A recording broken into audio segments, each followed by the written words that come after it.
That shows how little we know what we do, said Mulvaney, putting it aside. Fire takes all the heart out of the steel, and the next time may be that our little man is fighting for his life, his bralden break, and so you had killed him, mannin' no more than cap yourself warm. 'Tis a recruitee's trick, that. Pass the claimant's rod, sar. I snuggled down abashed, and, after an interval, the voice of Mulvaney began. Did I ever tell you how Dinah Shdd came to be wife of mine? I dissembled a burning anxiety that I had felt for some months, ever since Dinah Shdd, the strong, the patient, and the infinitely tender, had of her own good love and free will washed a shirt for me, moving in a barren land where washing was not. I can't remember, I said casually. Was it before or after you made love to Annie Bragin and got no satisfaction? The story of Annie Bragin is written in another place. It is one of the many less respectable episodes in Mulvaney's checkered career. Before, long before, was that business of Annie Bragin and the corporal's ghost. Never woman was the worse for me when I had married Dinah. There's a time for all things, and I know how to cap all things in place, barrin' the drink.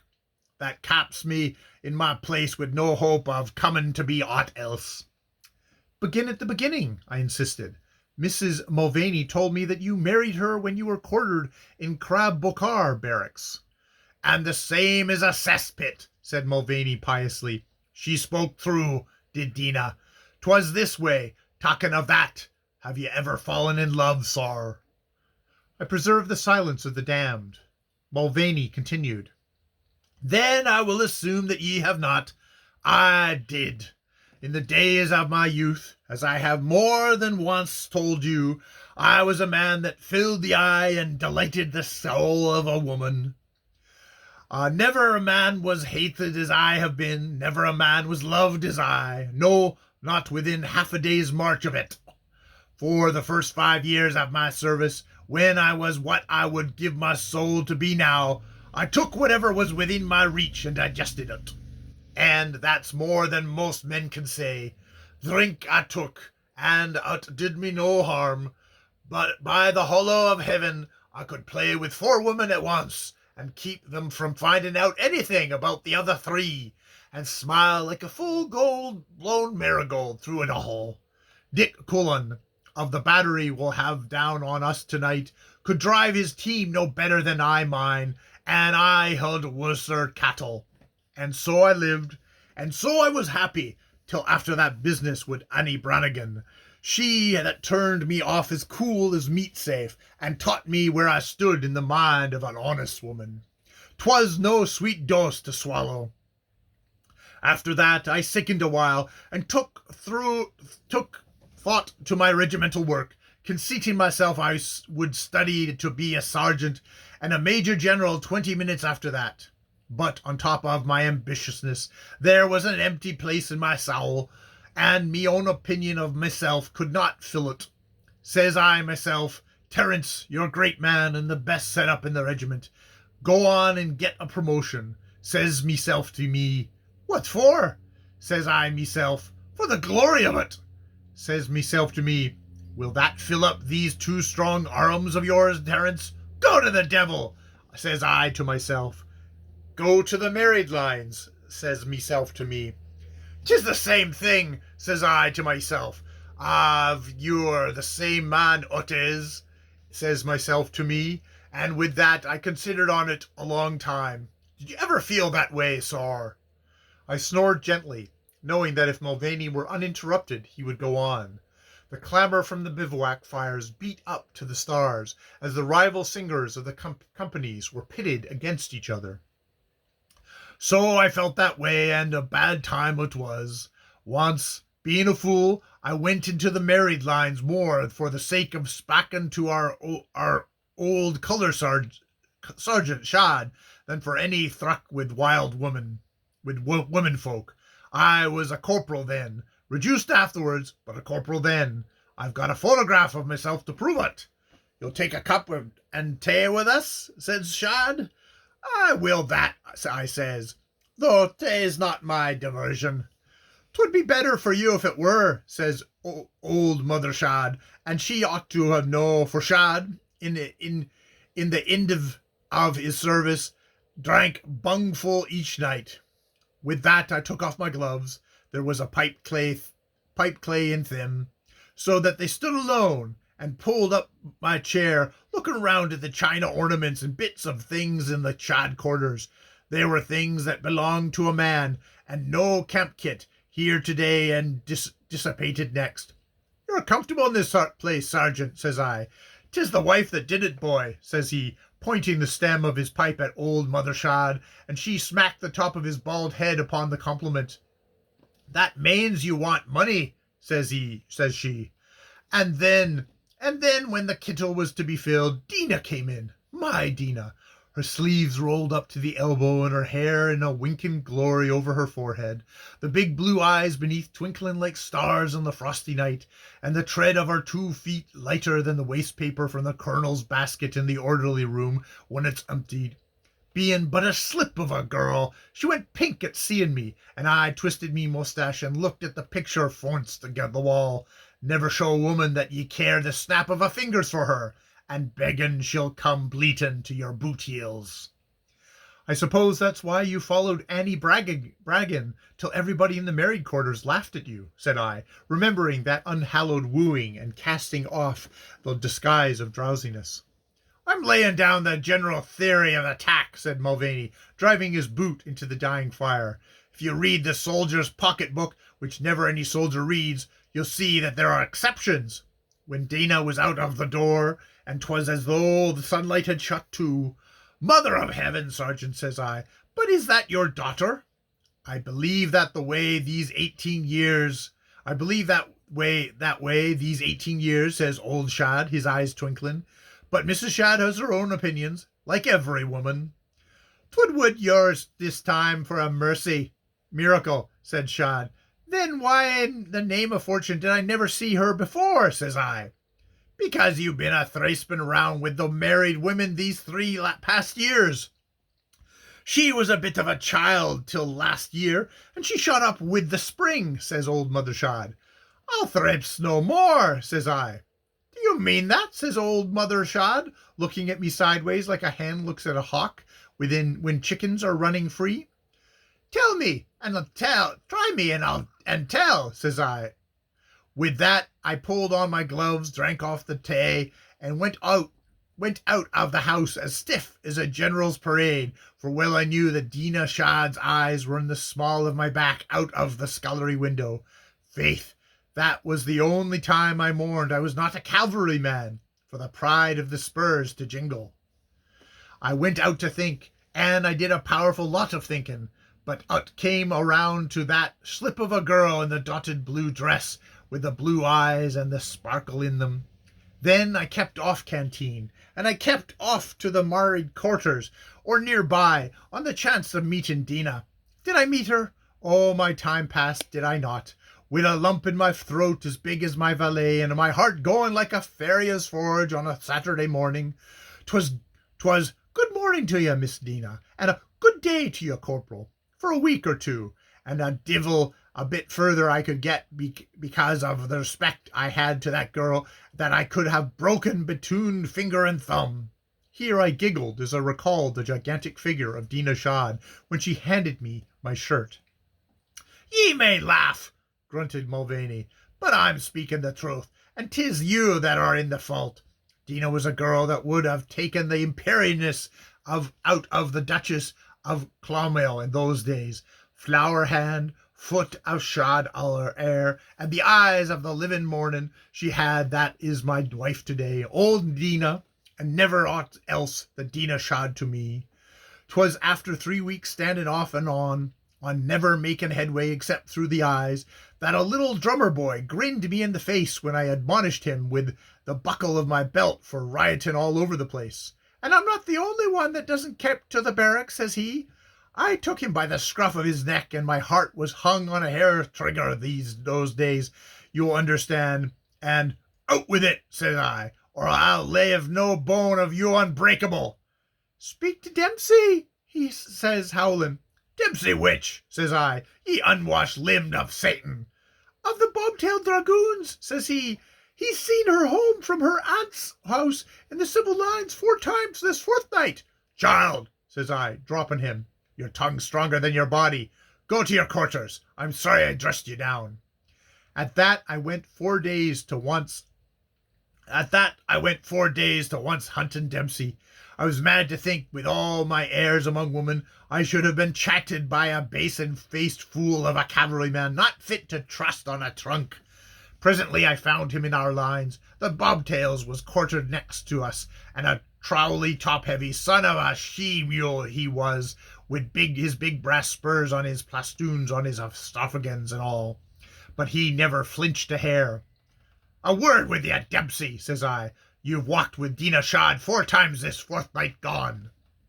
What's that to you, says he. I'll walk 40 times more, and 40 on top of that, ye shovel-futed, clod-breaking infantry lance corporal. Before I could guard, he had his gloved fists home on my cheek, and down I went full sprawl. Will that content you, says he, blowing on his knuckles for all the world like a Scots grey officer. Content, says I. For your own sake, man, take off your spurs, peel your jacket and glove. 'Tis the beginning of the overture. Stand up. He stood all he knew, but he never peeled his jacket, and his shoulders had no fair play. I was fighting for Dinah Shdd, and that cut on my cheek. What hope had he fornst me? Stand up, says I, time and again when he was beginning to quarter the ground and gird high and go large. This ain't riding school, I says. Oh, man, stand up and let me get at ye. But when I saw he would be running about, I gripped his stock by in my left and his waist belt in my right, and swung him clear to my right front. Head under, he hammered my nose till the wind was knocked out of him on the bare ground. Stand up, says I, or I'll kick your head into your chest. And I would have done it too, so raging mad was I. My collarbone's broke, says he. Help me back to the lines. I walk with her no more. So I helped him back. And was his collarbone broken, I asked, for I fancied that only Leroy could neatly accomplish that terrible blow. He pitched on his left shoulder point.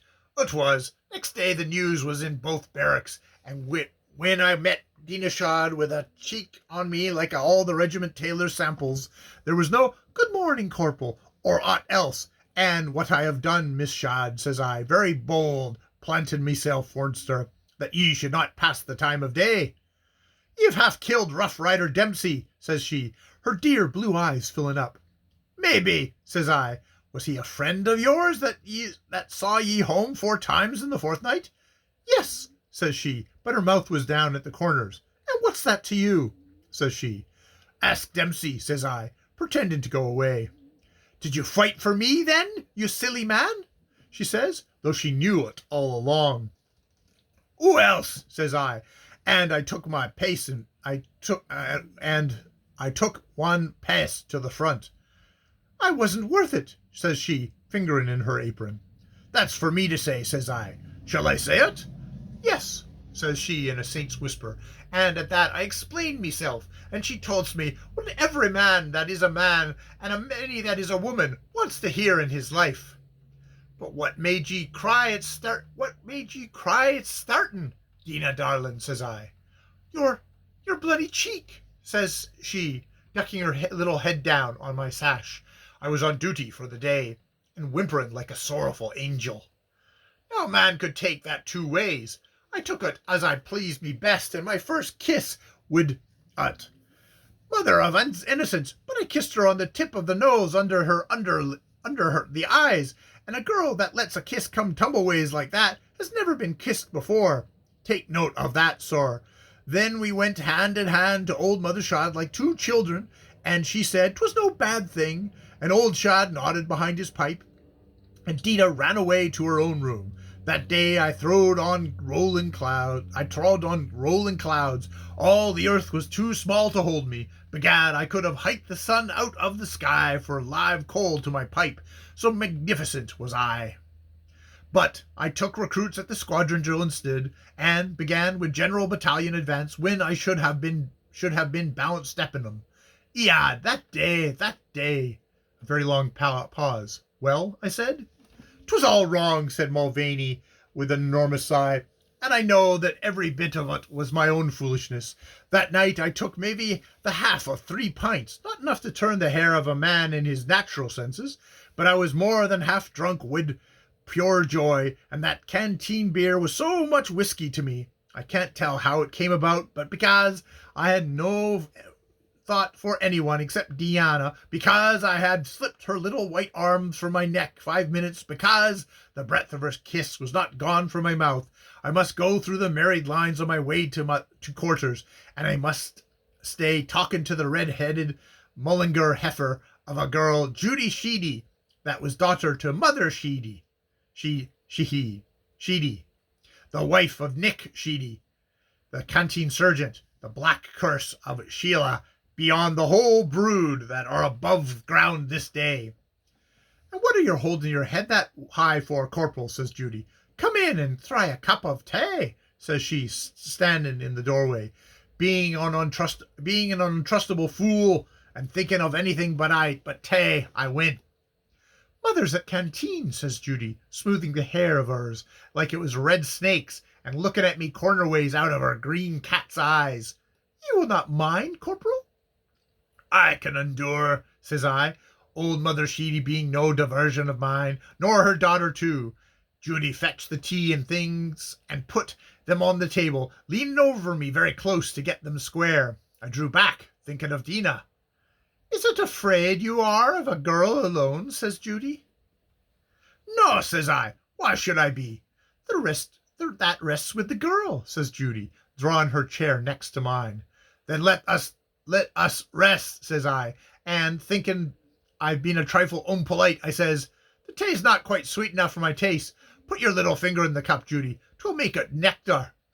What's nectar? Says she. Something very sweet, says I, and for the sinful life of me I could not help looking at her out of the corner of my eye, as I used to look at women. Go on with thee, Corporal, says she. You're a flirt. On me sowl I'm not, says I. Then you're a cruel, handsome man, and that's worse, says she, heaving big sighs and looking crossways. You know your own mind, says I. 'Twould be better for me if I did not, says she. She says, there's a deal to be said on both sides of that, says I, unthinking. Say your own part of it, then, Terence, darling, says she. For begads, I'm thinking I've said too much or too little for an honest girl. And with that she put her arms around my neck and kissed me. There's no more to be said after that, says I, kissing her back again. All the man scut that I was, my head ringing with Dina Shad. How does it come about, sir, that when a man has put the commerther on one woman, he's sure bound to put it on another? 'Tis the same thing at musketry. When day ivory shot goes wide or into the bank, and the next lays high, low, sight, or snap, you can't get off the bullseye for 10 shots running. That only happens to a man who has had a good deal of experience. He does it without thinking, I replied. Thank you for the compliment, sir. It may be so, but I'm doubtful whether you meant it for a compliment. Here now, I sat there with Judy on my knee, telling me all manner of nonsense, and only saying yes and no, when I'd much better have kept my tongue between my teeth. And that was not an hour after I'd left Dina. What was I thinking of, I cannot say. Presently, quietly as a cat, old Mother Shdd came in, velvet drunk. She had her daughter's red hair, but 'twas bald in the patches, and I could see in her wicked old face, clear as lightning, what Judy would be in 20 years to come. I was for jumping up, but Judy never moved. Terence has promised, Mother, says she, and the cold sweat broke out all over me. Old Mother Shdd sat down in a heap and began playing with the cups. Then you're a well-matched pair, she says very thick, for he is the biggest rogue that ever spoiled the Queen's shoe leather, and I'm off, Judy, says I. You should not talk nonsense to your mother. Get her to bed, girl. Nonsense, says the old woman, pricking up her ears like a cat and gripping the table edge. 'Twill be the most nonsensical nonsense for you, ye grinning badger, if nonsense giz. Get clear, you. I'm going to bed.